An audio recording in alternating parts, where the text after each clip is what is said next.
नमस्कार और आपका स्वागत है इंडियन बुक बग चैनल पर। आज हम एक अनूठी यात्रा पर निकल रहे हैं, जीवन को अपनी शर्तों पर जीने की कला का अन्वेषण करते हुए एक ऐसी अवधारणा जो भारतीय संस्कृति के समृद्ध ताने बाने में गहराई से गूंजती है। एक समाज में जहां सामूहिकता अक्सर व्यक्तिगतता पर हावी होती है, व्यक्तिगत मुक्ति और पूर्णता की राह परंपरा और सामाजिक स्वीकृति की छायाओं द्वारा अस्पष्ट प्रतीत हो सकती है। फिर भी यही वह संदर्भ है जहां व्यक्तिगत जीत की सबसे प्रेरणादायक कहानियां बुनी जाती हैं। हमारे पूर्वजों की बुद्धिमत्ता के माध्यम से भगवद गीता की अमर शिक्षाओं, ध्यान और स्वाध्याय के सिद्धांतों में प्रतिबिंबित हम समाज की अपेक्षाओं की जंजीरों से मुक्त अपनी किस्मत बुनने की शक्ति को उजागर करते हैं। आज हम आत्म जागरूकता के सार में गहराई से उतरते हैं, अपनी शर्तों पर सफलता को परिभाषित करने की मुक्ति और समाज के मानदंडों के शोर में अपने सच्चे स्व की खोज के आनंद का अन्वेषण करते हैं। आत्म जागरूकता की ओर पहला कदम, मुक्ति की दिशा में भगवद गीता हमें सिखाती है, जिसने मन को जीत लिया है उसके लिए मन सबसे अच्छा मित्र है, पर जिसने ऐसा नहीं किया उसके लिए उसका मन सबसे बड़ा शत्रु बन जाएगा। यह अनंतकालीन ज्ञान दूसरों की सोच की परवाह न करने की दिशा में पहले कदम आत्मचिंतन को उजागर करता है। ध्यान और स्वाध्याय की हमारी विरासत व्यक्तियों को उनकी आंतरिक दुनिया का पता लगाने, उनकी इच्छाओं को समझने और उनकी कमजोरियों को पहचानने के लिए मार्गदर्शन करती है।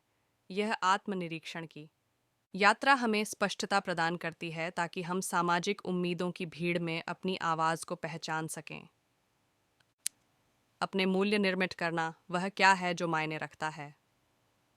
महात्मा गांधी के शब्दों में, किसी चीज में विश्वास करना और उसे जीवन में न उतारना बेईमानी है। आपके लिए क्या महत्वपूर्ण है, यह पहचानना आत्म जागरूकता का स्वाभाविक परिणाम है। यह समाज के नियमों और अपेक्षाओं के समुद्र से अपने सच्चे मूल्यों की सोने की खान को उजागर करने के बारे में है। चाहे वह सामग्री संपत्ति के साथ खुशी के बराबरी करने वाली दुनिया में सादगी का पीछा करना हो, या वस्तुओं के ऊपर अनुभवों को महत्व देना हो, अपने मूल्यों को परिभाषित करना एक स्वतंत्रता की घोषणा है। अपनी शर्तों पर सफलता की परिभाषा। भारतीय समाज में सफलता अक्सर एक सार्वभौमिक मानकों से मापी जाती है, वित्तीय समृद्धि, सामाजिक स्थिति और अकादमिक उपलब्धियां।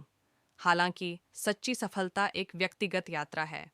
यह अपने जुनून की दिशा में सेतु बांधने और यात्रा में खुशी पाने के बारे में है, न कि केवल गंतव्य पर। रविंद्रनाथ टैगोर ने सुंदरता से कहा, मैं सोया और सपना देखा कि जीवन आनंद है, मैं जागा और देखा कि जीवन सेवा है, मैंने काम किया और देखो सेवा आनंद था। अपनी शर्तों पर सफलता को पुनः परिभाषित करना, समृद्धि के संचय पर आनंद की सेवा को महत्व देने या जीवन के विभिन्न पहलुओं के संतुलन में सफलता पाने का मतलब हो सकता है। स्पॉटलाइट प्रभाव, न्याय का मृग तृष्णा। न्याय का डर मिथ की राक्षस की तरह है, बड़ा और भयानक, लेकिन जब ज्ञान के प्रकाश से सामना होता है तो यह विलीन हो जाता है। स्पॉटलाइट प्रभाव, ये विश्वास कि हमें लगातार देखा और न्याय किया जा रहा है, एक मानसिक मृग तृष्णा है। अधिकांश लोग अपने जीवन के नाटक में इतने व्यस्त होते हैं कि हमारे जीवन के दर्शक नहीं बन पाते। इसे पहचानने से हमें समरूपता की जंजीरों से मुक्त करने और अधिक प्रामाणिक रूप से जीने की अनुमति मिलती है। अनुमोदन की खोज, एक आंतरिक यात्रा। अनुमोदन की खोज में हम अक्सर दूसरों की अपेक्षाओं की भूल भुलैया में खुद को खो देते हैं। अनुमोदन की यह खोज आंतरिक ओर ले जानी चाहिए, क्योंकि वेद हमें सिखाते हैं आत्मा सैशिस्वास सबसे महत्वपूर्ण स्रोत और अनुमोदन का है। बाहरी अनुमोदन क्षणभंगुर और अस्थिर है, सच्ची संतुष्टि स्वीकृति और आत्म प्रेम से आती है। जब हम अपने मूल्य को अपने आंतरिक होने में निहित करते हैं तो न्याय और आलोचना के तूफान हमें हिलाने की शक्ति खो देते हैं। निष्कर्ष, धर्म का पथ। अपनी शर्तों पर जीवन जीना केवल विद्रोह के लिए विद्रोह के बारे में नहीं है। यह अपने कार्यों को अपने धर्म, अपने सच्चे उद्देश्य और कर्तव्य के साथ संरेखित करने के बारे में है। यह आत्मखोज की यात्रा है, सामाजिक अपेक्षाओं की परतों को छीलने की, अपने अस्तित्व के मूल को प्रकट करने की। जैसा कि आप इस पथ पर चलते हैं, स्वामी विवेकानंद के शब्दों को याद रखें, उठो, जागो और लक्ष्य प्राप्त होने तक मत रुको।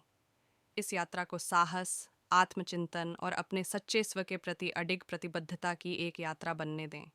यह केवल एक मार्गदर्शिका नहीं है, बल्कि एक दर्पण है जो हम में से प्रत्येक के भीतर सच्ची सफलता और आंतरिक शांति की फसल का वादा करते हुए परिवर्तन के बीज बोने की संभावनाओं को प्रतिबिंबित करता है। आइए हम इस पथ पर विचार करने के लिए एक क्षण, एक विराम लें, क्योंकि यह विराम है जहां परिवर्तन के बीज बोए जाते हैं।